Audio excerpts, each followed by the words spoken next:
up, everyone? What's up, everybody? Welcome to the Sports Jedi Network. It was an insane week in professional wrestling, and we're here to break it down on the Sports Jedi Network channel. Of course, we are sponsored today by Dude Wipes. Dude Wipes and the Sports Jedi Network, wiping out the competition and staying fresh, fighting dirty. We got Chris joining us here this evening. What's going on, Chris? How are you, man? I'm good, man. I'm good. It's Saturday, so that's always good for the weekend. It's been, a couple weeks. A lot of wrestling has been going on here, and we're here. We're here to talk about, what happened this week. Fresh on my mind is the invasion, which I'm really, really excited for. So I can't wait to, talk more about that specifically this week. So I'm ready. Let's jump right into the TNA NXT invasion showdown, because it was changed, no longer invasion, now it's changed to showdown. Yes, showdown. Yes, reasons outside of our circumstances with the date and all. But of course, we want to wish everyone a happy Saturday that's watching us on all the different platforms. We got D-Walk in the building, Mr. Flint. We got James Jones. Salute to you guys. Salute everyone watching us on the Instagram live app, on the Rumble, on Twitch, on Twitter, on X, on everywhere. Thank you for joining us on a Saturday afternoon. And let's talk what's on our mind. Is the NXT showdown coming up. Interesting for the way they did it on Tuesday night on NXT.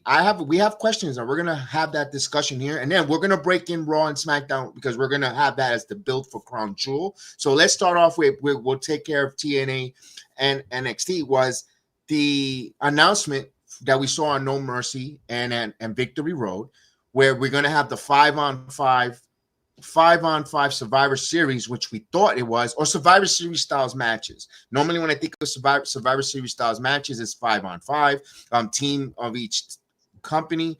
And we got a little bit of a disconnect with the wrestling community and who should be on Team TNA, who should be on Team NXT. Chris, I know that was a big talking point with yourself. Go ahead. I want to give you the floor on that.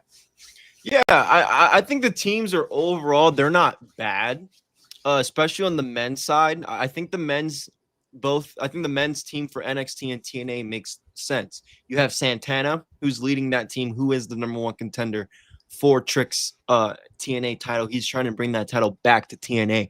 Frankie Kazarian is your international champion. Moose is, he's been killing it, especially against, Ricky Saints, Oba's Trick.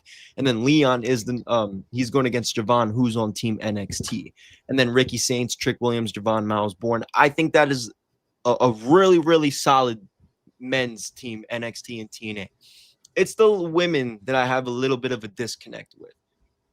I think the women's TNA team, it could have been way different. I mean, Kalani Jordan, despite her being the Knockouts champion, she is one of the biggest stars that the women's NXT division has. It's a huge disconnect for me to see her on Team NXT or TNA when she's been the NXT or TNA champion for, at that time, 3 days or 4 days. I mean, I don't understand it. And then you have all the ex-WWE people on here. You couldn't, I understand. I'm not getting into that XW. No. What I'm saying is, for this showcase, you could have showcased women that maybe haven't been in this spot before. Like a Xia Li, like a Ying Lee, Xia Brookside, even though, they've had their time there, but they're not, when I think of the Iconics and, Jakara Jackson, it's like, I don't know if that's the strongest team TNA could have on the women. Now, obviously, Ash by Elegance and Masha, they have their own things going on. I personally believe they were supposed to be a part of this. Maybe I'm wrong, maybe I'm right, but it's just on the women's TNA side is a little bit of a disconnect. And the women's NXT side makes sense. JC, Jada Parker, Sol Ruka, Lola Vice. That's a solid team. It's just that TNA women's side is a little bit of a disconnect, but I overall I like what they're doing with this show. We're gonna get Mustafa and Ethan Page. I think that is, if we're not getting the Hardys beating Dark State, I think we're gonna get Mustafa Ali beating Ethan Page. This is somebody who was supposed to win the North American title before his release against Dominic. This is really unfinished business. I mean, the story's right in front of our eyes with this one. I would like to see Mustafa beat Ethan Page. But if that, like I just mentioned, if that doesn't happen, I do think the Hardys will beat Dark State. There's no way we're going to walk in and we're going to see Dark State beat the Hardys and become the NXT and TNA tag team champions. That's not happening. That is meant for the Hardys. They're going to elevate those two titles bigger than better than before.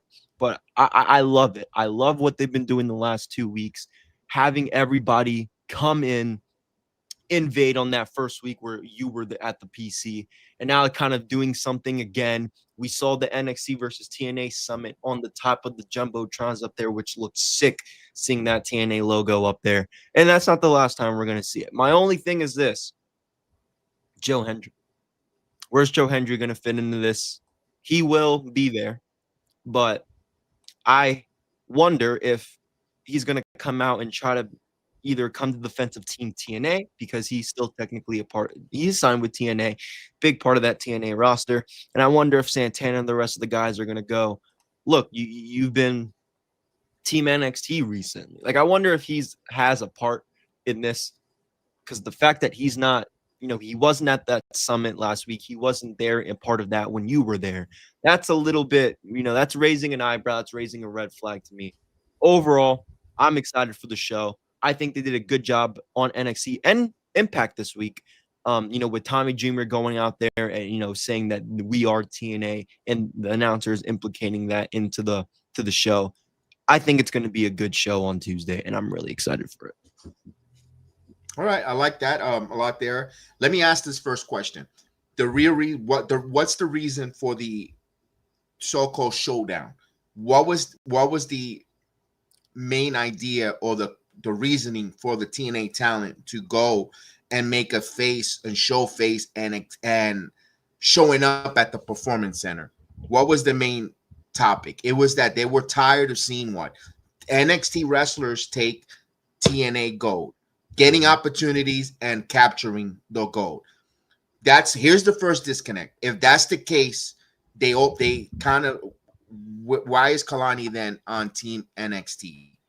That's my first one. I like Kalani. This is not a knock on Miss Jordan, on Kalani Jordan. No. Anything, Kalani should have stood on Team NXT right now, along with JC Jane, and Trick. We saw Trick stayed on the side of NXT with Ricky Saints, which was fine. I wish they would have kept that a little bit consistency and have the TNA knockouts. They're tired of seeing them coming in and getting opportunity. If anything, Indy Hartwell should have been the number one, the captain for TNA, which is kind of funny because Indy is not TNA. When you think of TNA, not because she just got there. Even though she's the number one contender. We know she's the number one contender, and in Bound for Glory, she has a chance at the Women's Knockouts title. We get it. But she's the number one contender right now. So, like the way Santana is the number one contender, captain of Team TNA for the men's side, Indy should have been the captain for the women.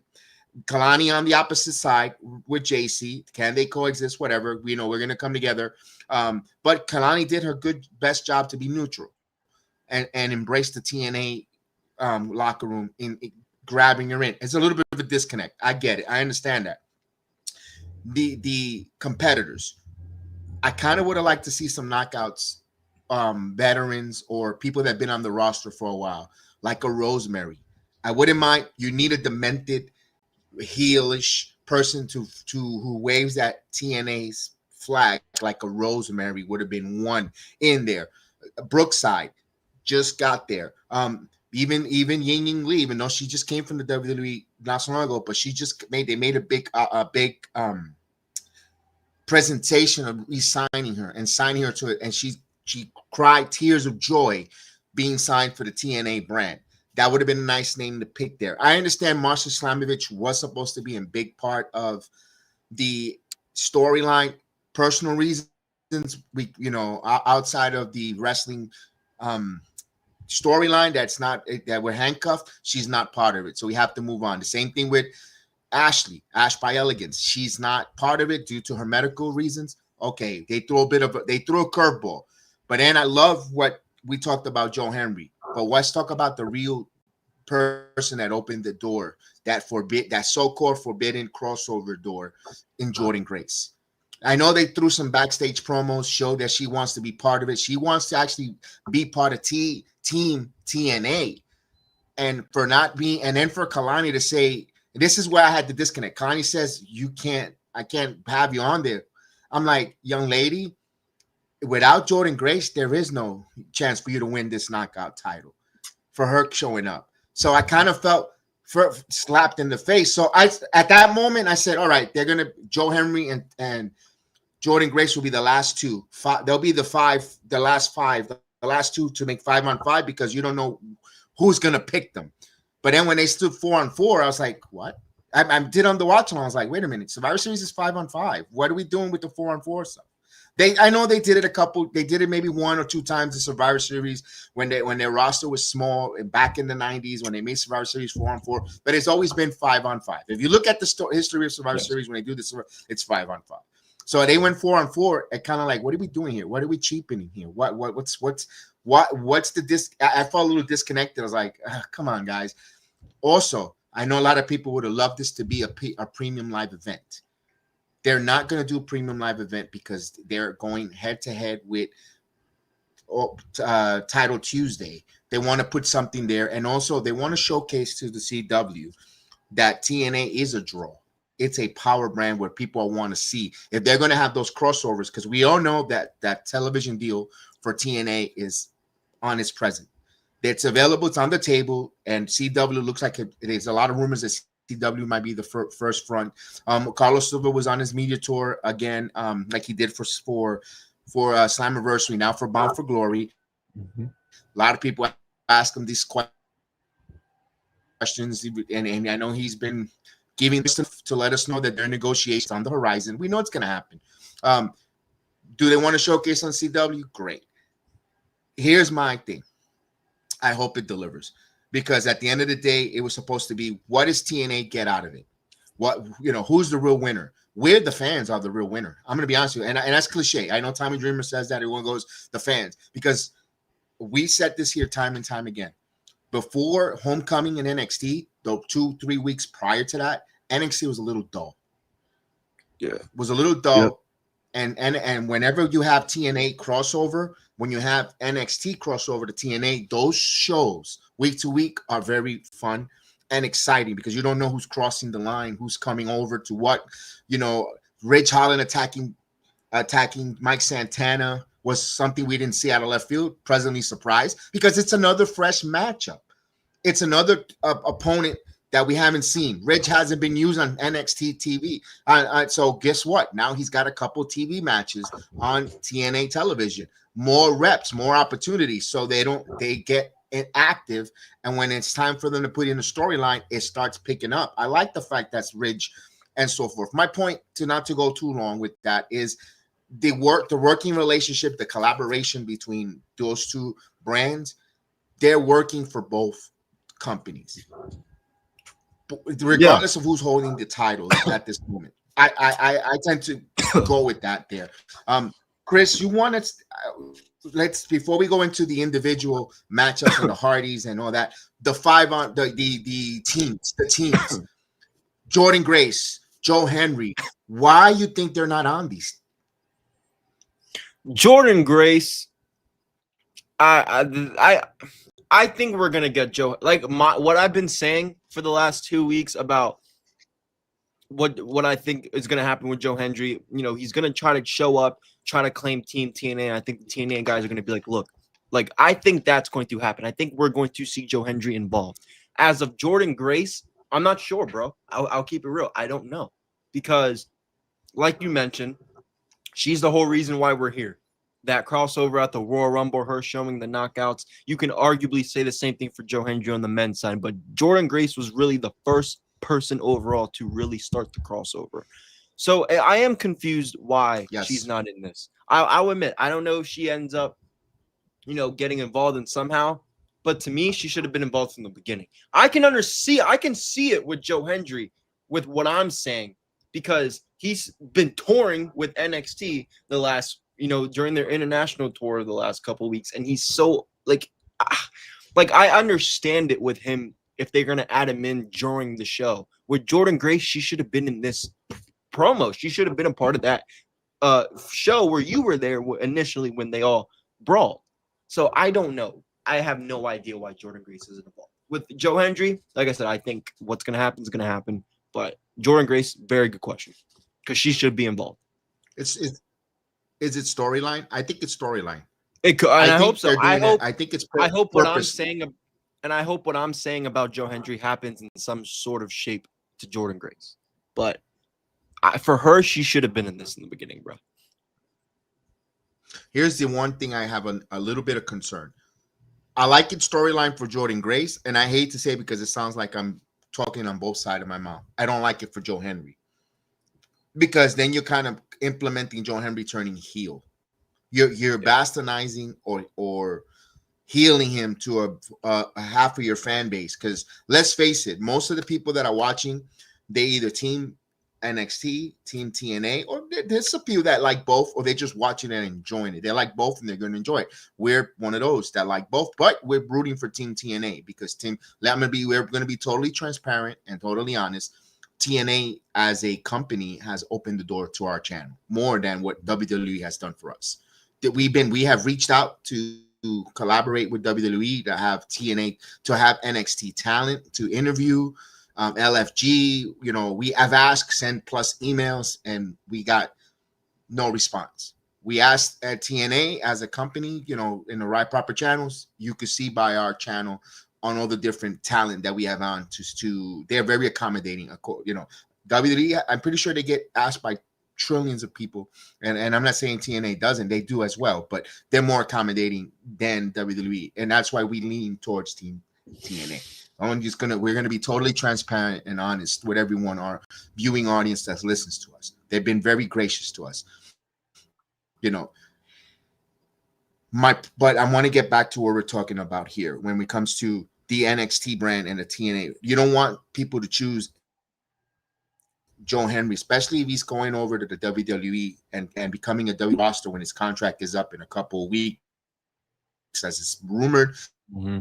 And these are all rumors and speculation. This deal is coming up. He'll be heading to the WWE. Me, I've been saying it for about months or about a year. That should be. I've been saying it since the retirement tour. Joe Hendry, John Cena. Wouldn't be surprised that that's. And now it's starting to get. Now it's funny how it's starting to people are getting traction with it. And if you look at my videos, I've been saying this since January. Joe Hendry and John Cena here on my channel.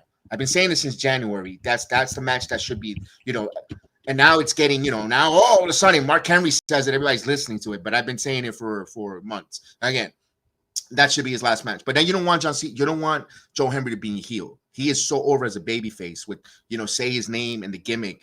If he does go Team NXT and turns his back on Team TNA, that's kind of a heelish move, Chris. That's why I think Team TNA's as a whole is going to decide we don't want you. On the rep. Okay. I don't know, because I can't see Joe Hendry going heel like you mentioned, but I don't think it's heel for Santana or anybody for Team TNA to we don't need you here. You haven't shown that recently that you have been with us. You've been with them. It's tricky again because he hasn't been involved from the jump. And now that the match is announced, we kind of have a direction on what's going on, future implications of this match in future pay-per-views, Bound for Glory specifically. I don't know what they're going to do with Joe Hendry. I'm just fantasy booking. I don't know. I have no idea. Because for me, he's somebody that should have – if what I kept saying was going to happens on Tuesday, I might feel like it should have happened this week. I think Joe Hendry should have had an open mic. Okay. I think Joe Hendry should have had an open mic by himself this week during that segment, and then boom, they could have went from there. Or even both, Jordan and yes. See, they kind of make and it would have been nice to have Jordan and Joe Hendry and both Santino and Ava on opposite sides said, I cannot have you guys in this participate in the showdown. But it becomes hypocritical because you had Kalani Jordan just last week win. See that it gets convoluted. It gets storyline wise, it gets convoluted in the weaves. But I still think something might happen on Tuesday before that kicks off that they're going to be added because Jordan Grace went to social media and she pretty much said what I said. You know, I actually grabbed it from her. You know, I'm paraphrasing what she said. There is no crossover. There is not without her breaking that door down. You know, I know Mickie James was the first one with the Knockouts title, but that was a super duper one off. It was for that moment there, and then they never did anything. But you started to see them in the NXT program after Jordan Grace came in, and they started talking, and they saw Jordan Grace on the Heat Wave and so forth, and then Joe Henry. That's why I kind of give more of a Jordan Grace getting in the ring and actually wrestling with a TNA gold. That's why I feel she's like the pioneer there. But if you really want to get technical, it's Mickie James, who's going to go into the Hall of Fame on Bound for Glory. But that's another discussion for a little bit later on in the show. I want to get to where we're talking about where I think they open up there. Now, Dark State put a warning to Joe Henry. Either you're with us or you're with TNA, like make them choose, putting them to have an ultimatum. Their stipulation for the tag team titles, let's get right into it. The Hardy Boys versus Dark State is no interference from anyone. Everyone's banned and barred from ringside. Now, we've seen it in wrestling before, especially in AEW, where no one's allowed to be around the ring, and all of a sudden there's always people coming around, and the rules could be circumvented and changed. I could see Joe Henry coming out there and causing a trip up. But do you really want to see Dark State hold the TNA tag team titles? I don't. I'd rather see the Hardys win the NXT tag team titles. Even though I would hate for the Dudley Boys to have an opportunity to even wrestle for them, because let's face it, Dudley Boys ain't winning. They're old, over the hill. But if they want to showcase it with those decorated tag teams, those two titles, I can see business-wise where it makes sense. Yep. No, I think you're on the money. We'll see. Joe Henry turns because and this is what hurts, and that's why I think they're working their ass off. When I mean work, who's working their ass off? The Carlos Silva's team, Anthem Sports, everyone in TNA's from vice president to the president, everyone there is working their butts off with talent to get that live TV deal, because it hurts for the go-home show on TNA. You got Eric Young versus Joe Henry. Mm-hmm. Now, they could sway it where Tuesday night there's going to be repercussions on why that match is taking place. That match already happened. And again, sorry, guys, if you have a spoiler. This is not a spoiler because I'm not going to give you the results on it, but I'm telling you, setting it up. Something might happen on Tuesday night with Joe Henry that is going to lead a lot of implication, a lot of why you need to watch Eric Young versus Joe Henry this Thursday coming up on the Impact Zone. As also, I'm just throwing that out there. Can I say something real quick? And I don't want this. Absolutely. I hate to. All right, so I'm going over the results for TNA this week, which we're already on the subject of TNA and NXT, so I'm just going to bring this up. Yeah. Now that the Iconics are the Knockouts champions, does that make a little bit more sense on why they're on Team TNA? It does now, but Kalani, by mistake, if you listen to her promo, yes, now it does. But when she did that on Tuesday night, she accidentally let the genie out of the bottle, because if you look at, and I wish, I could try to play the audio, but I don't want to deal with afterwards over editing my video where YouTube wants to put a copy restriction because it's WWE content and you can't listen to it. I would love to give you guys the audio and react to the audio of that, or even the promo with Kalani Jordan speaking about that. She actually implemented that they were the tag team the Knockouts champion, and she put them on. I was like, oh, she gave up. There was 3, and she called, of course, Mara Sade, Jakara Jackson. She in the middle of her promo. I think she had one more hiccup, but I wish I had that video to play it. But still, it was still a great promo from Kalani. Doesn't mean, oh my God, that was disgusting, that was terrible. No. There was a few hiccups there that kind of gave it away. And I think I said that on our watch-alongs, because we do a watch-along each and every week, TNA all the time, regardless if it's a tape show. We're real TNA fans. We will sit here and we'll watch along with our community and our chat to watch TNA. We know that the show is recorded weeks in advance. We still do it. We're not the fake reactionary podcasters who got a little bit of an email invite to show and stream Victory Road, and they're pretending now they're wearing TNA pom-poms. No, we are true TNA. We actually went to Slammiversary. We actually went. Like I live in Orlando. The young man lives in Hershey, Pennsylvania, and we went on our own. We went to TNA. So we are true TNA diehard fans. And we watching this, and also NXT. I live in Orlando. You saw me in the Performance Center 2 weeks ago when they did the invasion angle. I was there, front row with the white hat, going crazy. Lost my voice. Again, I'm not here to merit it. I'm not trying to show you how big and long is my penis. I'm just saying that we are true wrestling fans. We're not like people that are looking for the clout and putting it on. And every video I do, I'm going to put it on there to see I get 10,000 people, 2,000 people to see. Oh, I can't wait for his reaction. No, it's just giving you a little bit of backstory about us there. Chris, what's your thinking here? I want to keep going. I want to keep going with this because this is the topic that's on my mind. And again, I'm doing a little bit of NXT and TNA Thursday from this week, but it's all combining into Invasion. So if this is a little bit out of the, because we start from an order, sorry, but this is what's going on. So this Thursday night, and I'm giving you guys a little bit of a review of both shows at the same time, right? So Thursday night they had that match with Kalani, Frankie, and Trick. That was a little bit of a disconnect because you have Kalani and Trick who are both NXT, but they're on the different teams, and then you have Frankie who's on Team TNA teaming with Trick. I don't know. It made sense, I guess, because of when you watch Thursday and Indy's the number one contender, right? So she comes out. Like, it makes sense given who the opponents were in Leon and Matt Hardy, because Leon's on Team TNA, and but like that's another thing. Frankie and Leon are fighting each other.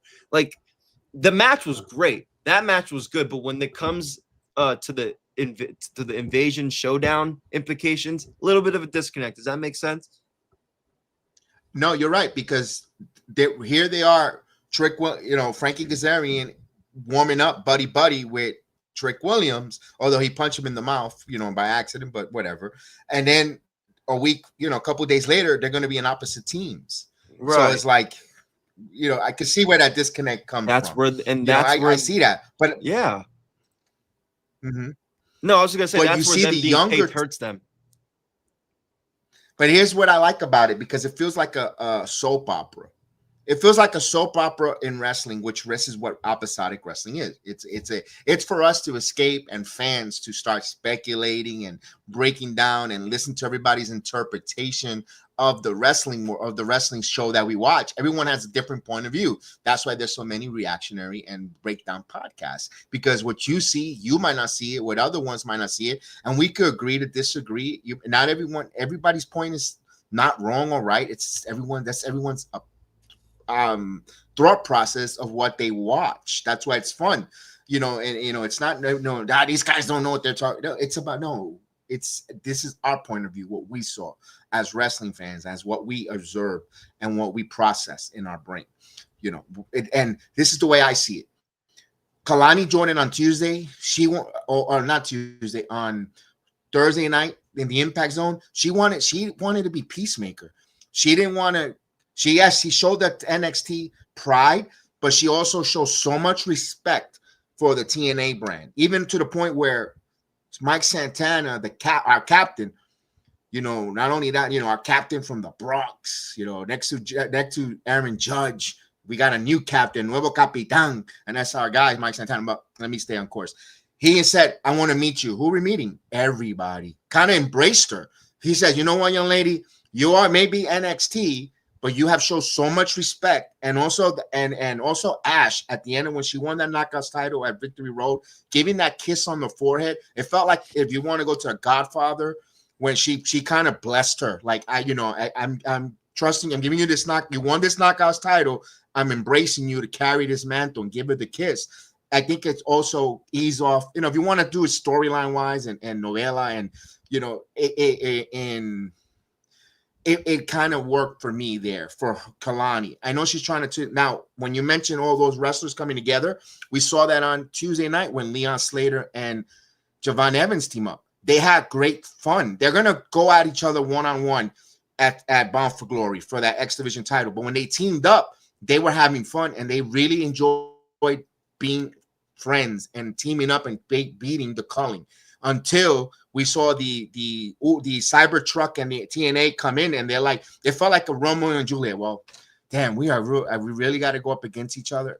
Like, damn, now we got to go to war. We're good friends, but we got a battle to go to. And that's with Kalani conflict. Now, what I'm trying to come up with, I could see Frankie Kazarian along with AJ Francis trying to be kind of go team NXT because you let them in here now, and now I'm going to take advantage to climb, to continue storyline. You got to have some Benedict Arnolds. You got to have some Trader because that's the pro wrestling.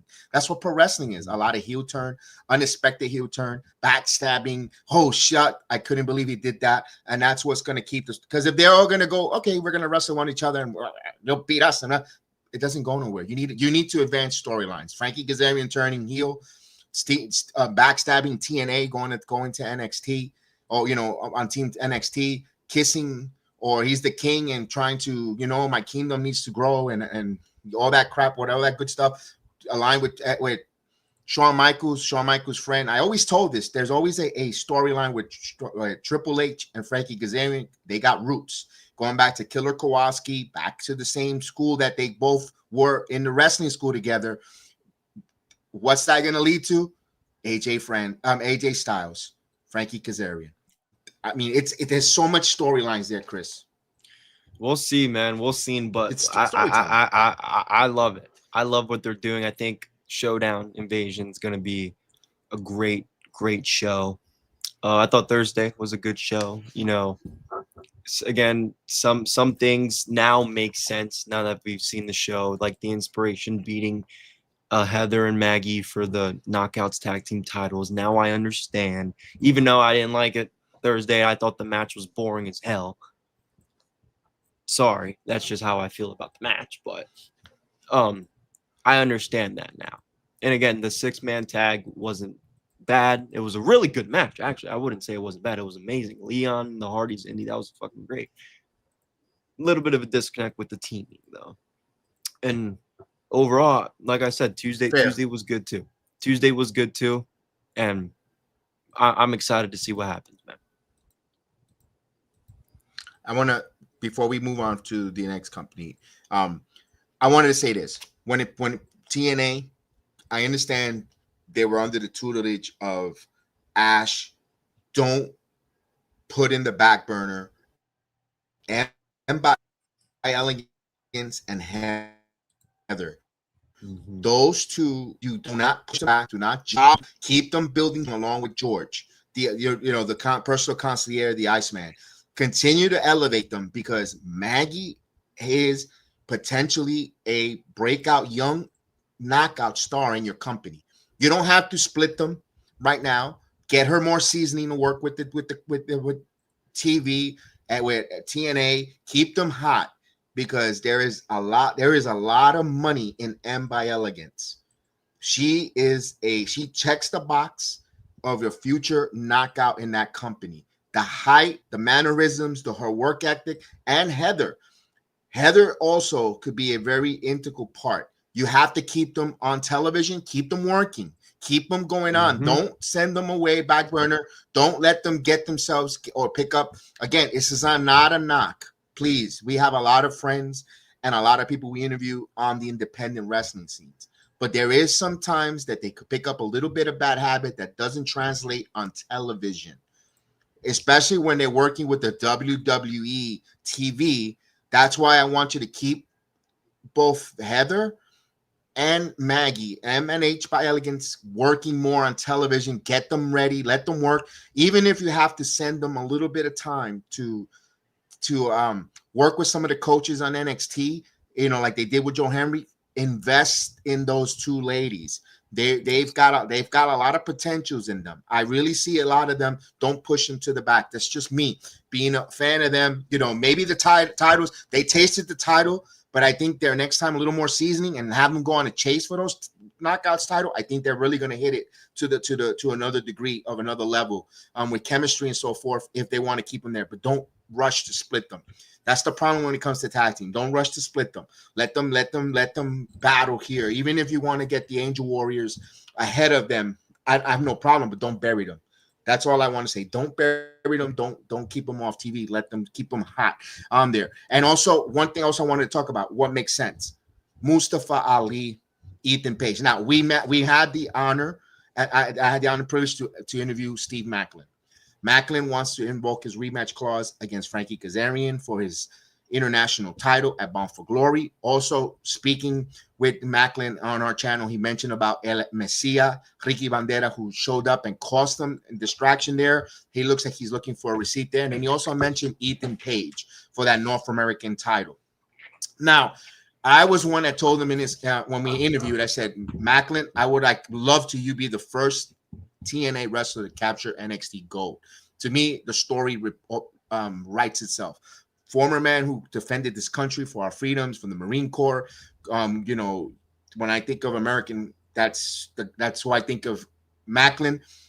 And obviously, they go in a different direction. Where in the wrestling world, be honest with you, is a little more higher than Smacklin's story is the Mustafa Ali, because we knew, like you mentioned it earlier a couple minutes ago, Mustafa was the number one contender and looked like he was going to get that North American title from Dominic Mysterio before it got released. And Shawn Michaels really, really has high praises on Mustafa Ali, where, let's face it, the order for Mustafa Ali kind of gave birth in NXT, right? He cut that promo and then a week later he was gone with starting that order for. So may I ask you this? Do you see Mustafa winning that North American title this Tuesday? Yes. Really? Yes. I mean, why not? Why not? I mean, I know I talked about him possibly being in the NXT or in the TNA Knockouts title run, but it's like that's all Santana right now. They're not going to get away from that. So why not have Mustafa Ali take an NXT title and have it be? He doesn't have to beat champion for a month. He can beat champion for 2 weeks. Doesn't really matter. Even until Bound for Glory. Even until Bound for Glory. He's part of the No, he's part of that mayhem. He's in a hardcore mayhem. Shit. So he's that's on right. Yeah, I forgot about that. That kind of could dictate. But Halloween Havoc, you see a Mustafa Ali with that North American title, Halloween Havoc. Yeah, I'm taking on possibly, why don't they? Well, let me ask this: why don't they do a role reversal where the NXT championship gets defended by two TNA wrestlers, and now the NXT talents like our title, was good for the gander, is good for the goose. Mustafa Ali versus Steve Macklin. That can happen later down the road, and now NXT wrestlers are getting bothered with the title and so forth. Oh, that could happen. I mean, we could see that there. I don't. You know what? If it happens, I'm going to be very excited and happy for Mustafa Ali to win that North American title if it happens. But man, I like Ethan Page. I don't want to see Ethan lose it just yet because I kind of want to see a nice showdown with El Messia, El Messia and of course Steve Macklin. But you have also the Latin American champion, Dr. Wagner Jr., on the eyes of all eagle Ethan Page now. Plus, so this would be great if they were to do this, but I don't know. I don't think we have this anytime soon. You have TNA international title, Latin American title, the North American title, and just against all brands in a match. Winner gets it will be great, but that's never gonna happen. Fantasy booking, guys. That's that's just fantasy booking. I don't mind if Ethan Page holds on against Mustafa Ali. So going after this showdown, we've got the tag Hardy's winning. You've got Mustafa. I'm gonna have to take Ethan Page for now. I could change on Tuesday, but for now, all right, let's go with the men's. Who wins team NXT, team TNA? Team TNA. I think Team TNA wins the men. Team NXT wins the women. You know what? We're hitting it on. But here's what I got to say, though.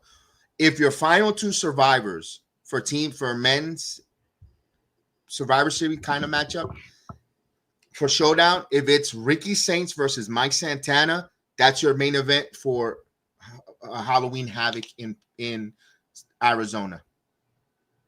That's your main event for Arizona. I like right there. That's what I want to see. And for the NXT brand, here's the one thing that for the women brand, I don't know who's going to be the final two. Do we have a Kalani and JC Jane? Let me ask this. And I know we're jumping ahead. What are the chances you give Indy Hartwell actually winning that Knockouts title if she's not even in this Survivor Series gauntlet? I mean, I hope she does, but I agree, dude. She I don't. It looks like she doesn't have a chance right now. I don't see it. If they allow Mike Santana to in front of friends and family not to win the TNA title, I'm Bound for Glory. I gives Indy a 1% chance of winning at Bound for Glory. Yes, I don't see Indy winning at Bound for Glory. Now, let me ask this question before we move on. A lot of videos are showing up. And a lot of people say, why wasn't this lady part of TNA? The baddest, controversial, meanest bitch in professional wrestling. And I mean it in a nice way. Bitch, when I mean don't fuck with her. Tessa Blanchard. We see her at CMLL. She's working at CMLL, an interview. Look like she's going to have some match. But we saw her attack Gia Miller. She's on Bound for Glory against Gia Miller. That was announced this Thursday. Why was she not part of Team TNA? We know why. Controversy. They don't want to deal with it. We know why. It sucks, but we've talked about this many times when it comes to Tessa Blanchard or appearing on WWE. They won't do it. She's a badass, though. Yeah, I know. Trust me. Me and you know that. But we've had this conversation so many times. We know why. They don't need Tessa as a racist on their TV show. They don't need it. They already have a lot of shit going. They don't need all that. And it sucks because she's amazing, but that sucks. It sucks. I mean, when you have a claim to win NXT men's title and beating the Death Machine, Sami Callihan, my goodness, why isn't that woman not there with her history? But it sucks. It sucks. And also Nick Nemeth. Nick Nemeth looks like he has no part of going to anything to do with the WWE. No, I mean, not even to the Performance Center. Nothing. I agree. Because I mean, yeah, I would have loved to seen him there though. I would have loved him to go against some of the part of Team him TNA. And Ryan. I agree, but we'll see. We'll see what happens. But it's going to be a good show. It's going to be a really good show. I agree with you there. It's going to make us want to watch. Well, we're going to watch it regardless because we enjoy it. The Impact Zone on Thursday, because I still think again that match between Eric Young, which we didn't see him on this week on NXT. I thought he was going to be a team because when Mike Santana says I want to bring in some OGs like a Frankie Kazarian, I'm like, damn, where's Eric Young? When I think of team, but again, the teams are good.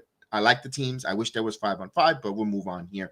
It's going to be a good show. Now, let's talk about another show that was having a birthday, an anniversary, 6 years anniversary. Oh, you want to go into this? Elite You want to? Wrestling. So we don't want to end on a bad note. Okay, I see. No, we want to go right into the rip the Band-Aid and rip it. Oh my God! Good. All Elite Wrestling. They were in Hollywood, Florida. They were at the Hard Rock Theater. There's been plenty of MMA boxing fights there. It's set up for events and so forth. They had their Dynamite 6-year anniversary where we had some surprises. No shocking value there when it comes to AEW that wants to get the sickos excited with turning off the lights and revealing and stuff. We have EVP returning from playing video games, part of that 6-man all-star challenges, and they had there. Chris, you're the AEW guy. You're 1 foot out the door, sicko. 1 foot in. What was your thoughts on 6-year anniversary, friend? Was the feeling restored? Yeah, no. I still feel the same way I feel about AEW. This was not a good show in terms of celebrating a 6-year anniversary, in terms of, just anything that has to do with their story. I mean, let's just rip the Band-Aid off. Andrade is back in AEW. Oh, I mean, man. I'm gonna say there's I'm gonna say a positive and a negative. The positive, okay. He has somebody talking for him, Don Callis. That's what WWE needed to do with Andrade, is have somebody talk with him, to be a manager. They tried it with Vicky. They tried it with a couple other people in AEW. Didn't work out. The negative, why is he in the Don Callis family? Why does everybody who comes to AEW get put into the Don Callis family? He is not going to stand out when you have Takeshna, Kyle Fletcher, Josh Alexander. I don't understand how many people are they going to throw into this freaking group? How many? I mean, they don't need to do this. Don't forget the most powerful one. They got the most powerful Don Callis who joined that night too, El Clan. I mean, he joined. El Clan is part of the Don Callis family. Yay. I mean, I don't want to see anybody else really get involved in this family. They have too many people, bro. They got way too many people in this Don Callis family. How many? It's ridiculous. They don't have a lead. They have so many good people. They don't have like a leader, and they don't have like the men, like how Seth is. Like, I don't understand. But anyway, whatever with that. What else did I want to talk about here that happened? I can't even remember. Oh, Jungle Express is back. Jack Perry and Luchasaurus, which I don't give a shit because they're not going to do anything. That right there is why people are excited to have them back, so they can do that. People want how they say it in you know how they say it in Latin America? Because it stinks. No, it's bad. It's bad. I mean, and Death Rider stuff with Darby, I mean, it's the same shit every week. He's just going to attack Wheeler Yuta. I mean, guys, I have no interest in the show. I didn't even watch the whole show. I'll be honest with you guys. I turned it off at the 9 o'clock hour because it's just like right when Andrade came out, because it's like they're just going to do the same bullshit that they do every week. And for them to be celebrating a 6-year anniversary show on their worst year creatively sucks. All right, let me say this. Heather says, Cultaholic reported they're boosting their Latin America talent relationship with CMLL. All I heard was the greatest hardcore match in AEW with the two women was the Dentist, Dr. Brick Breaker, and you have Thunder Rosa. You're telling me you can't have Thunder Rosa be a what could be a liaison with CMLL. You know, you also have Rush. You also have who else? Who was the other? The other Bandido, who's the tag team? Yeah, with Brody King saying F Ice and the Cowboy. But you're gonna bring a person who failed wellness policies, multiple. He's gonna be the face and the liaison to help the CMLL product and the friendship or whatever, the relationship. Make that make sense. He shouldn't have went. When you already have people in that company established. Mm-hmm. And it's not because, oh, you're just hating because he's in the AEW. No. I've said this many times. I think Andrade needed to take a break away from wrestling. Just clear his head. He's got a lot of different things going on right now. It's for his mental health. That's all. That's all. That's what I'm saying. You have El Torito, Hector Acosta. Yeah. What is it? The one that's dating Mercedes Moné. He could easily Beast be Mortos. another one that could be a liaison. Him too. Yeah. Does it have to be Andrade? Yeah. No, him too. Yeah. El Torito. Yeah, you know. Yeah, that guy. Now, if you know what we're doing, we're having fun, guys. We're having fun here. Don't take us too serious. Yeah. No, but it's like this show. But this show just doesn't mean anything anymore, man. It sucks. I mean, I don't. I'm not gonna sit here and talk bad about the show. I don't want to do that. We're not like some people in the community, but I also Chris, don't have any. I'm not trying to talk bad. I'm not trying to talk bad, but I'm gonna talk to you about a personal experience. I have media. Oh yes, go ahead. Go ahead. I reached out to All Elite Wrestling for their collision show in Lakeland, Florida. I live in Orlando, Florida. It's about an hour, 45 minutes, an hour 15. With traffic now these days, let's say 2 hours. Argument, you know, in case you get lost, whatever, the GPS sends you, whatever. I asked for them for the credentials.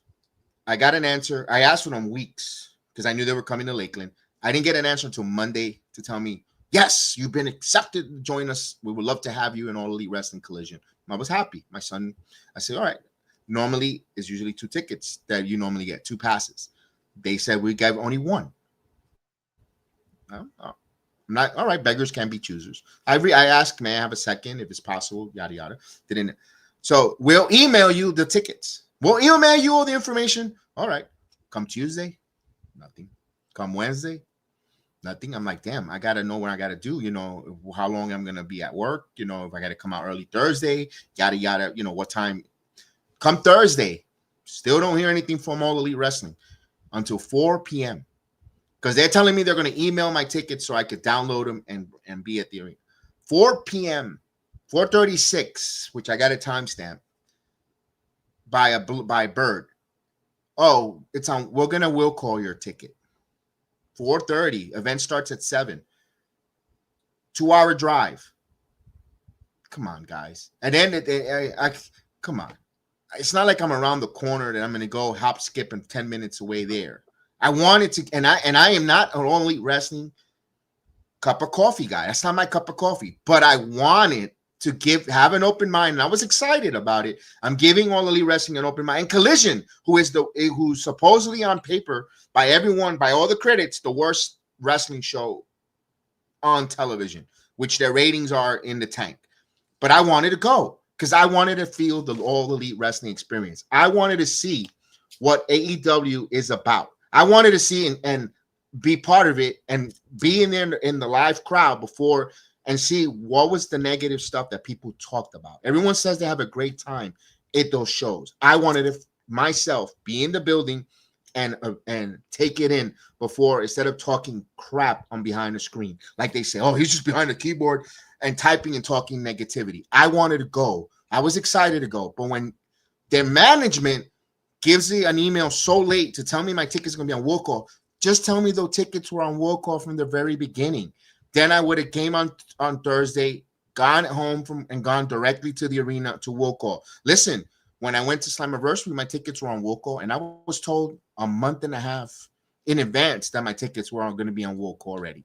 So I already knew. I'll get my plane ticket, yada, yada. This was just a hop, skip, full tank, half a tank of gas to get to where I had to go to. You couldn't communicate that with me. Now I see why the company has issues. And I wanted to go. Here's the sad part and the disappointing part. I wanted to go to Collision. I wanted to check it out. I wanted to be open-minded and not be closed-minded and not be, oh, he's a Fed lover or a TNA lover. I wanted to go check All Elite Wrestling. I wanted to see that. I wanted to be part there, sit amongst the sickos and enjoy the pro wrestling that was going to happen that night. But they dropped the ball, Chris. How do I recover? You have every right to feel that way, bro. I don't even know what to say. Because if that was me, I'd be furious. And it's very, I don't want to say unprofessional, but it's like they clearly don't have a good method, a good structure of doing business like that. I don't know, like with like our experience with TNA, like they're much more, they have a better strategy or a better way of doing these type of things. I just don't think AEW has that, and it's unfortunate because, again, there's somebody here who doesn't like the show, was willing to give it a chance, and you completely fucked that up. And I wanted to go. That's the thing about it. I know. Had the desire, I was shocked when you even told me you wanted to go. I was like, what? Out of all the shows, too, Collision. Said, it wasn't even a fucking Dynamite. I wanted to give it a shot. I wanted to give it an opportunity because if I'm going to be in this pro wrestling media content creation, I gotta be open-minded. I can't be reserved and closed-minded. I wanted to give it. You know what? I want to be there in person, and I want to feel and see that. Like I said this time and time again, those performers from either Collision, Evolution, Explosion, Sunday Night Heat, whatever, they all have my respect, man. It's the booking and creative that we have issues with. And we have that, and we raise our eyebrows at those performers that go in the ring to take those bumps, regardless if they botch it or don't botch it. My respect to all those talents. My respect, because I'm not the one taking that bump. I'm not doing that hurricanrana that missed on the outside, or the stairs. My respect to all those talent. I wanted to go cheer them on and show and clap or boo. If they're a heel, boo the shit out of them because that's what they're looking for the heel. Give them a reaction on their craft, their art. That's all I wanted to do. And the upper stuff. And listen, these people that are in charge of this doesn't revolve. Oh, I got to make sure this Jedi guy gets his ticket on time. I understand you have a million things to do, but all you got to do is just sending an email where, you know what, it'll be on will call. Plain and simple. That's it. Plain and simple. It's on will call. Oh yeah, your ticket will be on will call. Have fun. Enjoy the show. Simple. They was like, no, we're gonna email. It was a very I'm like, okay, all right, they're gonna email it. And they dropped the ball. But we'll move on. Again, I'm not going to totally say, oh, this company sucks. No, what we're criticizing is their storyline development, their card placement, and what's going on with storyline wise. It's not hitting right now. People, again, you get some John Moxley and the Death Riders, Hangman and the Ops. Now people are complaining about Hangman's title reigns, how they don't like it no more. Mark Bristow should be taking on, he's give me a fucking no longer number one contender. It's so many loopholes in their storyline. That's where people get disconnected when it comes to AEW. It's make sense of their storylines. And one week you feel like a nut, sometimes you don't. And that's what frustrates the wrestling community. That's it. I agree. That's what it's all about. So Orange Cassidy now and Kyle Fletcher. I understand Kyle Fletcher is not going to lose that title anytime soon. But he comes back and you're going to give, and Orange Cassidy doesn't really, if he takes the loss, it doesn't really hurt him much, but fuck pockets. Put him in there to lose, pockets. Good. Have him lose. Have Orange Cassidy lose all the fucking matches in the world. Him and Eddie Kingston are the worst wrestlers I've ever seen. Just wanted to get that out of the way. I mean, and then here's the thing. Okay, here's another thing I'm gonna ask this. Everyone, the sickos online are now are now Andrade lovers. He's the savior of the company. You know, like every other new flavor of the month that comes up. No, because you see the list from Drainmaker. Oh, all these fresh matchups. All these fresh matchups. Yeah, that dude's right now, a clown, Chris, bro. But you need baby faces. Why did you make him a heel then? You need a shitload of baby face now. Why a heel? More heels. I mean, because of, and kind of say because of the English barrier, you could come on. I mean, is it fair to say that Andrade's best work is not him being a heel? When he was with Zelina, that was probably the best. Like when he had a heel speaking for him, yes, that works, in my opinion. I can't see Andrade as a babyface. I don't know. They have too many damn people in that group to begin with. But for me personally, maybe it could be the language barrier. I don't know. But for me, I just feel Andrade does do his best work heel when he has a heel, somebody who can actually speak for him. So, but I see what you're saying though, because there are so many heels and they do need that babyface. Because Darby, as much as we love Darby, you know, he's not really cutting it as much as people thought he was. And people, like you said, are getting sick of Hangman. They hate him already. And I told you that. I said, what was the? You should have kept it on. I you know personally what? You don't not need sick of another Hangman, wrestler but I don't know why people are. They don't. They want him to lose the title, and then you have Hangman beefing with Samoa Joe because the title he flipped him the title and he dropped it. I mean, the reason why wasn't Hangman? So you're getting Samoa Joe and Hangman. Why wasn't? And you heard Mark Briscoe say he chased and took away. He put on the shelf MJF. Why isn't Mark Briscoe taking on Hangman? Because wasn't the whole reason Hangman saving Mark Briscoe from getting put on fire? So why there's a story there? Why the Samoa Joe storyline there? Like, you're really gonna job Samoa Joe to Hangman? Like, he has it just doesn't make sense. It's all over the place, dude. I agree. It's all over the place. Where keep it in order where it makes sense. Let Mark Briscoe take on Hangman, because didn't he say in a promo, bro, one of these days I'll give you an opportunity for the world title to Mark Briscoe, and Mark Briscoe's on fire. We all know he's not going to beat Hangman, but they'll put on a freaking banger of a match on Wrestle Dream. And by the way, did you see the tickets on Wrestle Dream? They're questioning if wrestling is alive in St. Louis. Really? The poor turnout in St. Louis, because it's not just with All Elite Wrestling. It happened with Randy Orton going back for NXT. They didn't do good. They didn't do good last year. Remember last year when they had Punk in Chicago and Randy in St. Louis? The crowd was not hot. Listen, because when Aussie companies, at least All Elite Wrestling is feeling it.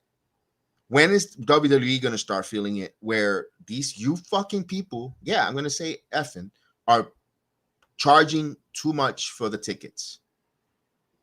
It goes across the board. Charging too much for your tickets. And you're going to have shows like that where people are not going to show up because times are tight to drop $150 one ticket to go where it's creative and creatively doesn't make sense to what's happening on Wednesdays, and WWE is becoming too vanilla, too vanilla soft serve. They're not going to drop that kind of money. When is and wrestling is in the crossroads. Wrestling is in the crossroads when it comes to the big two companies. It's too expensive, and you're not getting the bang for your buck. Especially if you're going to go on a PLE, they're only going to give you 5 matches. 5 matches. Give them a couple of dark matches here and there. But 5, they're man. Yeah. But even if they're not charging $65,000, Heather, their show sucks creatively. Even if they might not be charging 6,500, but look at, so what was the excuse for Collision on you to seeing all that empty building in Lakeland, Florida? What's the excuse of no one going in there? Because they're not storytelling. They're not storytelling. If AEW story tells, they're going to sell those buildings, those tickets. People are going to go because they're going to get entertained. Yeah, they'll get entertained with the in-ring, but you're not giving them a reason to want to go see the great performing in-ring. Because you know what? Oh, look at the storyline. Yeah, here's my money. I need to be in that building to see that conclusion of that storyline. That's why guys like JD from New York and others are screaming they need storytelling, because they need to tell you a story to get you in the building. So you to do this. So you to go and do this. Open up your wallet. Here, take my card. Here, here's this one. This one will work. No, this one will work. Pull out your credit card. That's what they need you to do. And they're not doing it. They're not doing it. When you're in the building, you're going to have fun. The wrestlers are going to perform their asses off. But they need your reason why you need to open up and give the plastic. They're not doing it. No, I agree. No, he may not be credible. He may not be credible, but people seem to flock and listen to the guy. You might not think he's credible, but people go running and listen to his show. You might not be credible, but some of the shit he says does make sense.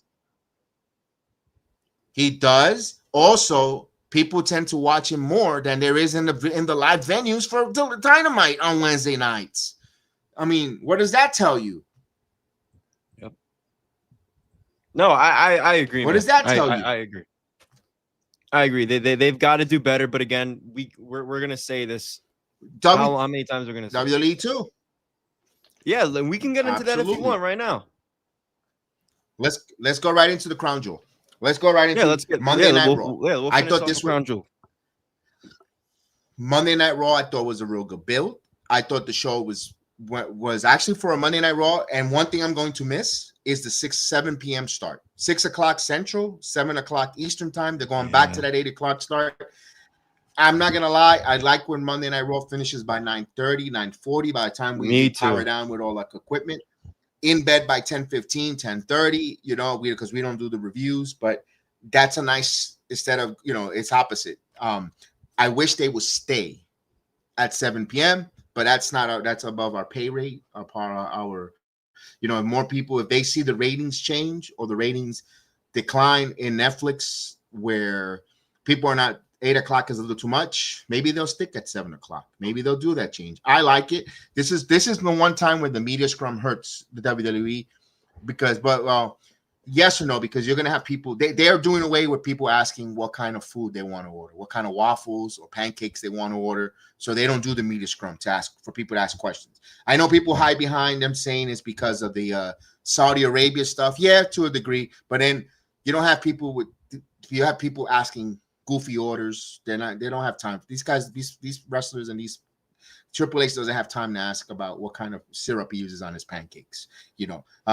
My point is here, I hope they stay at 7 o'clock.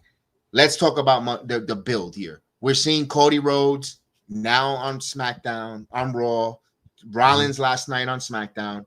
I'm going to be honest with you. I like the story they're telling us with Cody and Rollins. The watch Rollins being obsessed, losing 3 times to Cody. He cannot lose a 4th, especially if he wants to be the vision of WWE, the face, the vision. Your thoughts? Are you liking that storytelling that they're telling us? Yeah, I do. It was an awesome video package that they had on Monday Night Raw. 2 of the best in the world right now. And a lot of history. I don't think Seth can afford to lose this match, which scares me because Cody's that guy. He hasn't lost, when it comes to the Crown Jewel champion. But I do think Seth needs this win. He is the world champion. They're kind of making Monday Night Raw around him and the Vision and their storylines, whatever they're doing with Punk, the Usos, etc. And I think you got to have Seth get the win. I really think you have to have Seth going to get the win, but it's going to be a phenomenal match. This has potential to be I don't want to say better than their first matches, but I think a lot now has happened, and I think this could be a little more. I don't know. I'm kind of looking forward to this match a little bit more than I did in their recent matches. But it's going to be a good match, and I think Seth wins. Here's the thing that I want to say. They're in danger. This is my opinion. They're in danger because if Cody wins this Crown Jewel matchup, they're in danger where people are gonna get fed up with Cody Rhodes, where they're gonna like, I'm already there. I'm already there. I've been there. I've been there already. I'm already there because my opinion is, since Cody Rhodes has been WWE World Champion from the first time, he has not elevated any other talent. To me, he is very Solo Sikoa seems like a clown, which he's not. And it hurts me because I am a huge Solo Sikoa fan, watching him on 2.0, rising as the street champ. But when he came on as an enforcer, he has never rose him. He hasn't risen any of his opponent whatsoever for Cody Rhodes. Every time he beats them, they don't get risen. Roman, you could talk about as much as you dislike Roman. I know he needs to come around. I remember people used to come on my live stream and complain about Roman not being seen. He wrestles whenever he wants. He's a part-timer. He should lose the title. The crying and the bitching I had for years on my channel from the different guests that I had on to join me on watch-alongs. And I was like, he's elevating. You could see the laundry list of wrestlers that he elevated from LA Knight, from Logan Paul. Yes, he beat them, but they got elevated afterwards. Look at that. Even John Cena. Look at Jay. Recent interviews. I'm Busted Open. Jay. And their match wasn't so memorable, but they got elevated after a program with Roman Reigns. After a program with Cody, I can't say anything else. Carmelo feels like he's about to get released, and he was the first person he wrestled on the main roster against Cody Rhodes, and the match was good, but no one gets elevated when they take Cody, and that's my fear with Seth is a main guy, but people are not going to see the vision, or they're not going to see everything as strong if Cody wins another Crown Jewel ring championship. It's going to be like, ugh. And they're in danger. That's a dangerous crossroads for Cody Rhodes and Rollins. Now, could it be predictable? Let it be predictable. But you know what? Surprise me. How do you get to that predictability? That's all I'm asking for the WWE creative. Be surprising on something that is predictable. That's all I'm asking at this time. At this time in this Cody Rhodes, Seth Rollins storyline, just surprise me if we get there. Show me, You know what? If you want to surprise me that Rollins gets attacked by one member of and Cody wins, you know what? Cody could win in a way where if you surprise us, we could but it takes away the focus from Cody Rhodes, world champion, and more toward the Vision storyline. I'm okay with that too, Chris. I'm okay with that as well. If there's a bigger story to tell here, so yes. I don't know about you. I hope that Seth Rollins wins. Yep. And I love the build here. He needs to. I love the build because you got Brock Lesnar, who knows what, because it's all going to lead to War Game. You got some Brock Lesnar running around. Paul Heyman acknowledged that he's working with him. You've got the Vision running roughshod on all different companies. I like the build, what we got going on for Crown Jewel. Let's talk about the women's, though. Stephanie Vicaire, Tiffany Stratton. Right now, right now, I'm feeling Tiffany's looking really strong over Steffi. And I'll tell you. Yeah, unfortunately, I do too. But real quick, I do just because I think Tiffany's just more established on that main roster right now. And I think she'll have the advantage, and Stephanie just won. That's all I got for that. I think I agree. I think Tiffany's going to win. Tiffany's more active in the ring, where you see her defending, regardless if the match with Nia and Jade, if they had those botches at the end, she's still in the ring, night in, night out, week after week, competing. defending her title. Stephanie just won it, and she's walking around like she's on the NXT line, going to the Performance Center with a wrestling prop belt. Yeah, that's a little bit, and that's a problem. That's a little bit of a disconnect. Stephanie needs some more reps or going in there. She don't need it because she's a great wrestler. Don't get me wrong. But as a champion, for you to fall behind her title reign, her run, we need to see that. We need to see her in some adversity defending that title to go into that. And we're going to see it in Crown Jewel. I mean, I don't see Stephanie Vicaire beating Tiffany Stratton for that Crown Jewel either. Tiffany is going to continue, and the way the WWE creative and announcers keep mentioning her last time she was defeated, her bit of a streak that she's on, why not keep her hot going forward? Keep her going, Tiffany Stratton, because when you've got names like Nia, former Queen of the Ring winner, former champion, Jade Cargill, regardless if you dislike her or like her, whatever, that's a big name in her feather in her cap. Charlotte Flair, despite the fact that you dislike her match against her at WrestleMania, if you thought it was boring, whatever, didn't resonate, is still a name in her archives, a resume of who's who. Tiffany beats Stephanie Vicaire and become Crown Jewel champion. You have a ascending female like they did for Liv, winning that Crown Jewel at that time, and I think that's going to happen with Tiffany beating Stephanie Vicaire going forward. One thing I wanted to talk about, if you want to add to it, I want to talk about Rusev and Dominic. Yeah, let's go straight up. Rusev and Dominic. That was a hell of an intercontinental title match. I felt that was Rusev's best match and Dominic's best one-on-one match there against Rusev. Those guys had great chemistry. I got to tell you, that was great chemistry between those two on Monday Night Raw. I was like, yo, this was really good.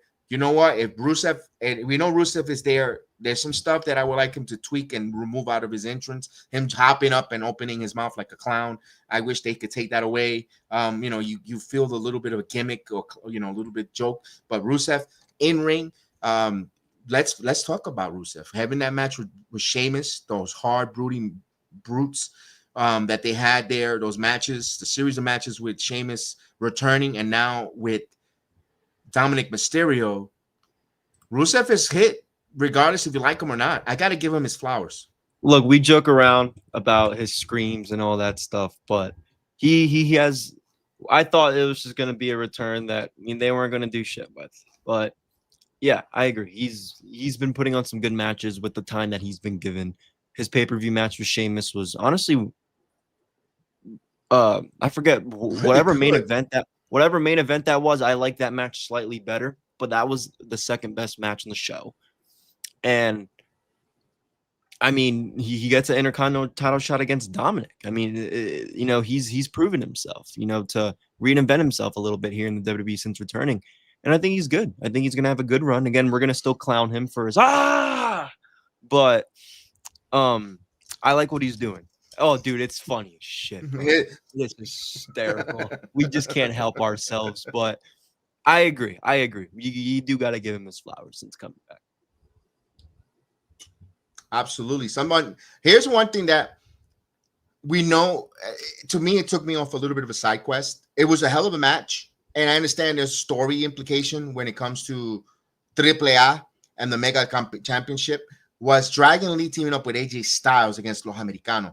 Now, the Americanos are growing in numbers. We know now there's 3 Americanos. Maybe there might be 4. Maybe there's a female Americana. Who knows? But Dragon Lee, again, being showcased really strong here, especially if he's your number 1 contender for AAA. And now he becomes with AJ Styles getting that rub. But I have to ask, what is it doing? What is it doing for AJ Styles? He's got a match with John Cena. He's got to be focused because John Cena is the cream of the cream. That's the only thing I'm like, AJ, I need you to be, I understand you're on a side quest here in the mid card with AJ, with Dragon Lee and so forth. That's the one thing that I had a little bit of a disconnect. Yeah, no, I agree. Again, we're not going to see an AJ and Cena, kind of face to face here, unfortunately, before Crown. But I think their match is going to be good. I think their history kind of speaks for itself. I would have liked to see one face-to-face with them on Raw or SmackDown. We didn't get any of that this week. But it's going to be a good match. It's going to be a good match. I'm excited for it. But I agree. AJ does need to keep his focus on Cena, but it's hard to keep his focus on somebody that's not there. So they got to keep him on TV, keep him doing something. So I like the little side quest that he's going on. And I want to talk about something that was a little bit ugly. Was the acting of the Kabuki Warriors, all three members with the Rhea Ripley opening. The acting. I know the in-ring and the storyline was really good. I'm not gonna lie. If the story, but the acting, oh my god! You know what, dude? It was so bad. I was waiting for the new sponsor by the WWE, Pornhub, because I seen better acting on Porno. Holy crap!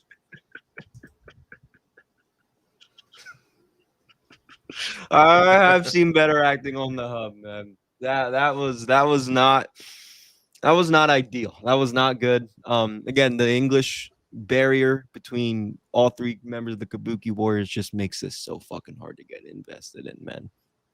We know the in-ring. We know Io and Rhea are gonna have matches of the years every time they go against each other. And Asuka being in the equation too. Yeah. She's phenomenal. But you know what? No, you know what? Heather's right on that one though. It was Io who was a little bit over the top with the crying and stuff. I agree. No, I agree. But again, the language barrier does hurt, and I hate to say that. It's just my honest opinion. And that's maybe why the segments don't hit as hard as they should. But we undoubtedly know that this match is going to steal the show. Oh, those four women are going to be great. Yeah, I got Io. I got Io and Rhea. Okay, all right. I probably think the Kabuki Warriors. I think I have a funny feeling that Kairi Singh, her turning, it's going to eventually leave Asuka versus Kairi, but this in Perth, I think Kairi Singh is going to be the MVP of that match. Like getting it, like thinking, I think they're going to play, and of course, we are the Sports Jedi Network. I think it's going to feel like Kylo Ren, and when he's contemplating to go to the light when he's standing in front of his father Han Solo, and then the light and the darkness conflict, and she's going to get to the dark part where she's going to totally turn into the light. Totally, there is no light no more from Kairi Singh. She's all on board with Asuka, and they're going to get that victory. I think that's going to help her get the victory in Australia. I can't wait to see that. I think the Kabuki Warrior wins. They need it. Asuka's turning heel here with all that missed, and then Kairi's just going to get there, because I think it won't hurt Rhea, it won't hurt Io. They'll have their side quest, but it also, I think they're trying to revamp the women's tag team with all four of these ladies, along with Alexa Bliss and Charlotte, and now we're seeing the arrival and the rise of Sol Ruka and Zarya. I'm already gonna put a pin that I don't think Zarya is turning on Sol Ruka. I think they're gonna win tag title golds. I think they're gonna go. They're gonna go after that. I think that's the next step for those two ladies. They're gonna be part, and now you have four interesting women tag team there, along with the Secret Harvest. That's another, and of course, I appreciate you. Thank you so much for joining the stream, Mike. Thank you so much. There, I wanted to let's shout out. There you go. Thank you so much. Thank you. Yeah, thank you so much. We'll definitely do that there. And I think that's where they're going, Chris. I think that's where they're going with the Kabuki Warriors and the tag team division. They're going to get revamped there. And it doesn't hurt it, because now we just threw some names out there of tag teams already that are but they have to put them in good storylines. Now, this is another question. Do you guys trust the WWE with two hours on Friday and 2 hours and a half on Mondays to help us tell those stories for the women's tag team? That's the question that we ask. And my answer right now, I don't have faith in it. I don't either. That's the problem. And it's there. It's there. It's here. And you know what? This is where, and I know I wish, and I hate to say this, I wish they were letting it bleed down in the NXT levels as well. Because you haven't let them come to the NXT, let the storyline bleed into NXT, because now you're adding another 2 more hours to tell the women tag team titles. It's all across those 3 brands. I don't know if they will. That's the problem. I don't know. I don't have faith in it. And that's the one thing that I have a little bit of, and I will love that, because they say, oh, the tag team titles are cursed. No one gives a shit. No one stuff. Maybe now with All Elite Wrestling introducing their tag team titles, maybe this is a chance for WWE to start, revamping competition. Well, we got to do something with our tag team, because they're going to, if their tag teams are better than us, they're going to look at our, these tag team titles as jokes. Maybe that's something that they're going to put an emphasis to close out the year. I don't know. I will love that too. We don't know. We'll find out where that goes. I'm invested with the women's tag team. For Monday Night Raw, we have what's your thought? I thought the New Day, Kofi Kingston, and LA Knight match was good. I'm not going to put too much stock in it. That was just a good cold match. There was no really storyline behind it, just because they interrupted LA Knight with Pierce talking in the backstage or in his office. You know what? We made a match because you interrupted me and I didn't like you. You disrespect me. We're going to go handle it like men in the ring. Okay, fine. The match was good. LA Knight, you know what? He hanged with another former world champion. I got to say, good for him. I don't know what to add to it, Chris. I don't either. I don't really either. I mean, LA Knight's fine. He's fine. It was an okay match with him and Kofi, but we'll see. We'll see where his momentum goes. They do a lot with LA Knight. One day he's on top, one day he's not. One day he's on top, one day he's not. But overall, he's getting television time. He's not. That's exactly he's not why sitting I'm and catering. He's fine. Mm-hmm. That's fine. Why for those that think, exactly they're burying him. No, they're not. He's on your television. People are yeah. They're showing him on television. When you go to Monday Night Raw, you're going to see LA Knight some way, somehow, in some capacity. He's being featured. I believe right now, let's face it, his move to Monday Night has been a hit. Regardless if you think he's a jobber to lose, it's not about win and loss. It's about television time and exposure. LA Knight's ever since being on Mondays, he's on your television Monday nights. That's a good thing. He's coming on. He's getting TV time. Good for LA Knight taking advantage of there. Another one that's taking advantage of is this Bayley's turn. Bayley's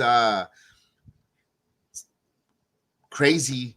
1 minute she feels like a nut. Sometimes she don't. I mean, we call that a Giselle Shaw, but we're talking about Bayley here. What's your thoughts? I mean, I don't. I'm not invested in Bayley right now. What she has going on with. Okay. No, I mean. 1 minute she's the hugger, right. Lyra. It's just getting dragged, bro. At this point, it's just getting dragged. The match with her and Raquel was phenomenal, and I think Raquel was the deserving winner. But this shit's just going to continue with Lyra and Bayley like it's been happening. I'm over it.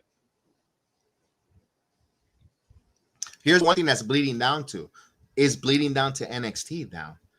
How you figure, because Lyra has her best friend in Tatum Paxley, who's a little bit kooky out there as well. She has a friend. Maybe she's going out to Tatum to find out how it is to deal with a person with a little bipolar or a little, not there with the full deck of cards. And she had a good friend in Tatum Paxley. Now we have Izzy Dane not liking her interfering. We're talking about revamping the women's tag team. Could we see a Bayley and Izzy Dane in the calling? Later down, helps, you put those two women together, holy shit, that's a monster tag team. And then you have Lyra and Tatum, who they're best friends. You get the emotional love from the crowd because NXT loves Tatum Paxley, and Tatum is she's been really a good wrestler. She's been coming along from her days in Level Up and being through all the different, they got rid of Shotzi, Gigi, and Tatum has stayed because Tatum in ring, she could go, and she's got a good story now when Bayley a little bipolar, where she might get some friends with Izzy Dane, where Izzy Dane could get the rub from a Bayley. Lyra's already strong with Tatum. You got something cooking. Then you have another set of tag teams in that woman tag team division. it could work. But again, do we have faith in WWE creative to follow through with the women's tag teams, especially in the tag team storyline? I think they should, because it gives more women opportunities on television. You know, you also got Meacham and BFAB you could add to that, to the tag team smorgasbords that they could revamp. But they've got enough talent, Chris. But again, do we have faith in the WWE to pull the trigger? I ask everyone in the chat, everyone that's listening and watching, what do you think? I would like to see Bayley Bayley right now is a singles. We would like that, but let's face it. I would love a nice tag team run with an Izzy Dane bringing in. I personally would like to go that route. That's just me. That's just me. We'll see where that goes. I would too. We'll see where that goes. Now, here's the thing that everyone talked about. Becky Lynch just punching the crap out of Zero Tozawa. I mean, and now it was leading to a match with Maxine Dupree versus our Intercontinental Champion. We don't know where that's going. It's pumpkin season. You know, everyone likes pumpkin lattes. Everybody likes a good squash. We're going to get a nice squash in Dallas next week. CM Punk is returning on Monday Night Raw. Let's go to the main event here, where the Usos taking on Bronson Reed and Braun in a tag team tornado. I know people were complaining, why did the babyface need Roman Reigns' help? Usually it's the heels that get the extra man advantage. But Roman comes out with the chair, helps us because they're family. That's why. It doesn't matter babyface or heel. If you're family and you could help a family member, who gives a shit if you're babyface or heel? You go help a family member. That's why. People were complaining, wrestling logic. Why did Roman, if they're baby faces, I have a disconnect for Roman coming out and helping base the Usos. I think family trumps over baby face or heel. I don't know about you, Chris. How do you feel about that one? It's a tough one. It's a tough one. That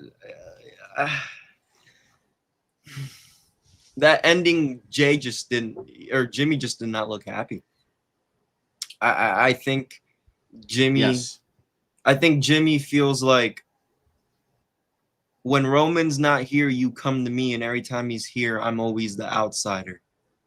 And I don't want to see another Jay and Jimmy feud, because we know how their first feud, it wasn't good at all.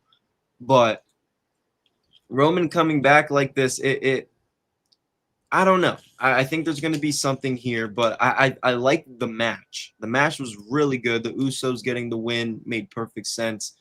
There wasn't a lot of weapons involved other, than doing that table spot with Braun putting Jimmy to the table, I believe it was. But I don't know. The vision, it's hard, man, because Roman's back one week, Roman's there the other. I don't really know what's going to happen. I don't think Jay's going to turn heel, but I could see maybe, but Jimmy turning heel again, I don't know. I don't know where this is going to go, but I definitely feel like I said earlier, Jimmy feels, 1 minute when Roman's here, it's all about him, but when it's just, I don't know. It's a weird situation. You know what I found weird? It was Jimmy who came to Roman's aid first, not Jay. That is true. I think so. Maybe Jimmy's like, yo, I came to you, bro. I ran the play first to you, Oos.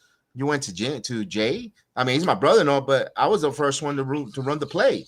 Mm-hmm. That's the way I took it.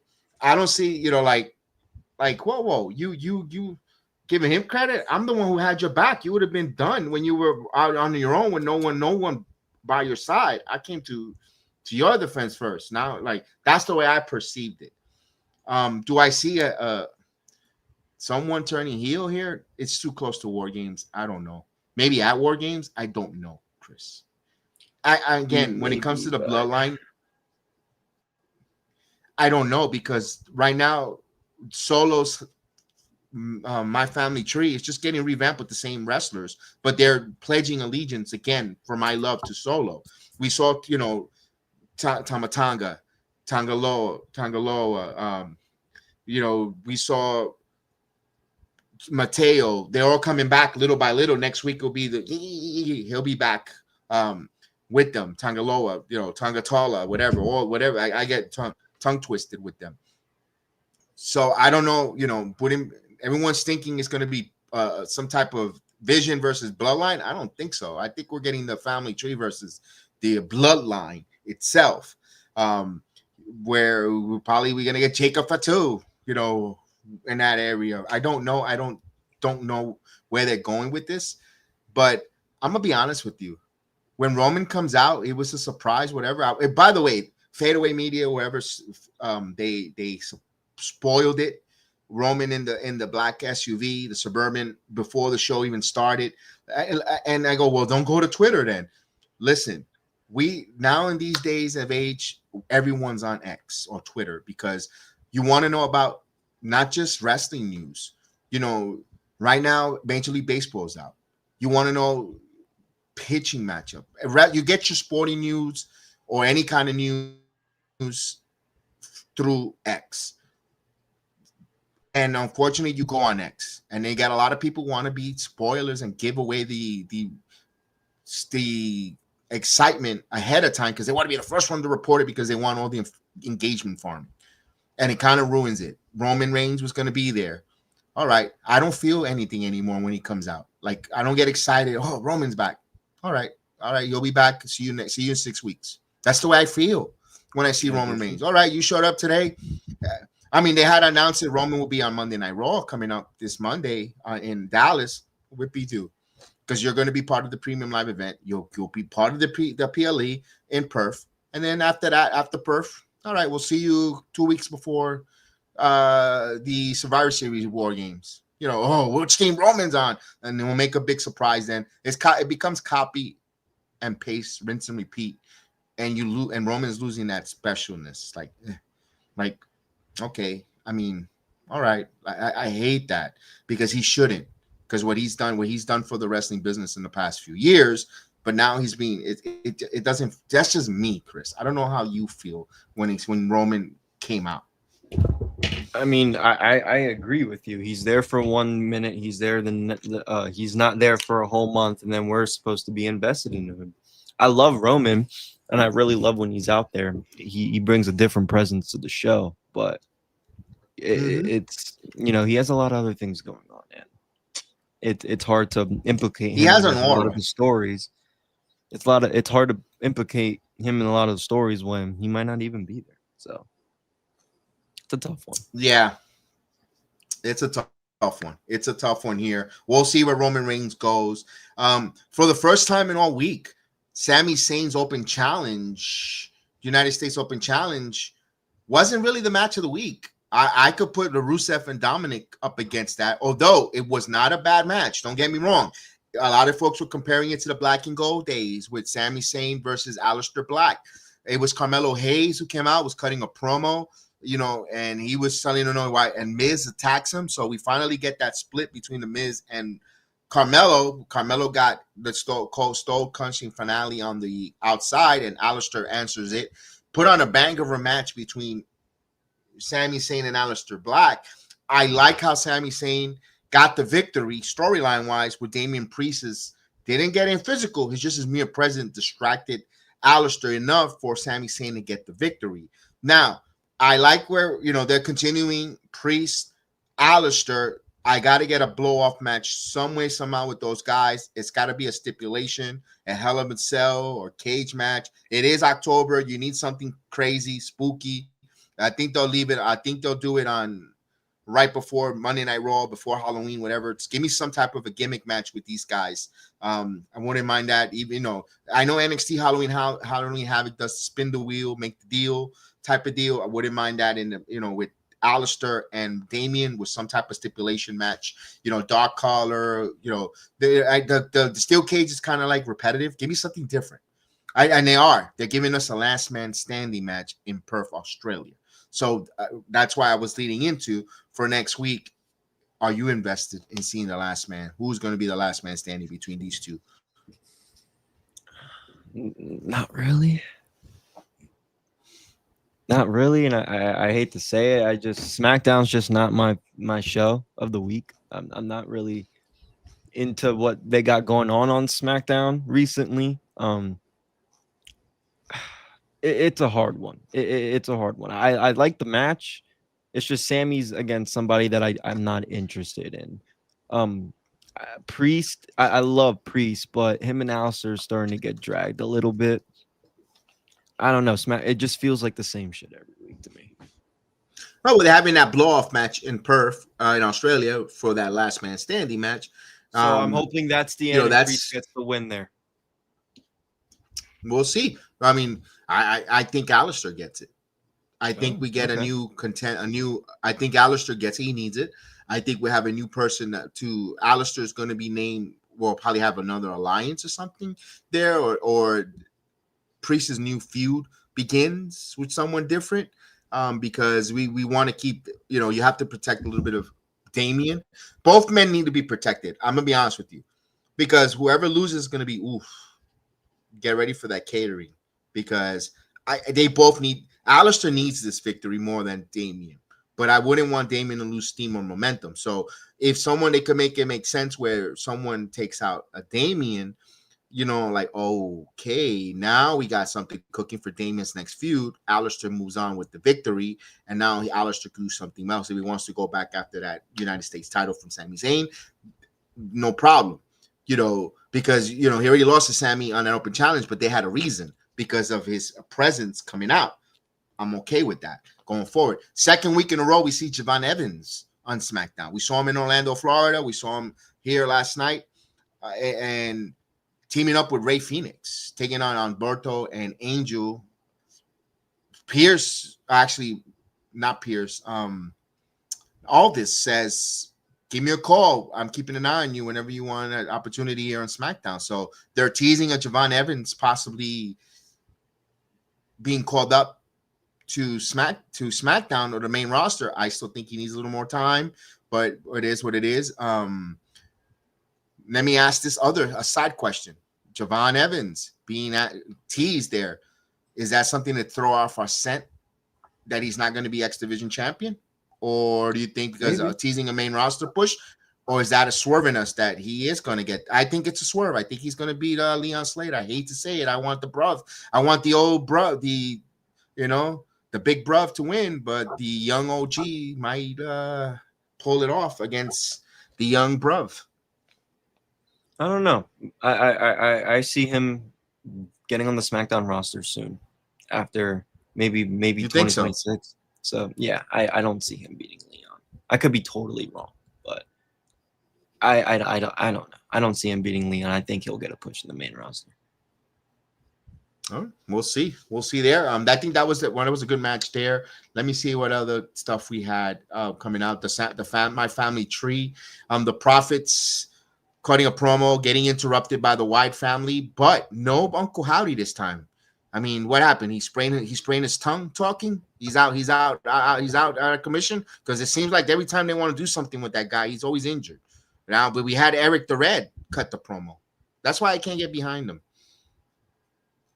I mean, did you still think the Prophets are splitting up, or you still think they're gonna have a shot here? I don't. I think they'll split up eventually. I don't know if it's gonna be right now, but I don't know. I have no idea. It's a tough one. Because I've already talked about this with Montez should be on his own, but Dawkins is gonna get thrown in the dust. So I don't know what we're gonna do with that. Here's what I gotta say. If they're going to the route that we just finished talking about a few minutes ago, putting storyline and emphasis to the women tag team divisions, the men's are in some trouble. Because again, we didn't see no Motor City Machine Guns. We didn't see any of the tag teams. Carmelo and Miz are done as a tag team.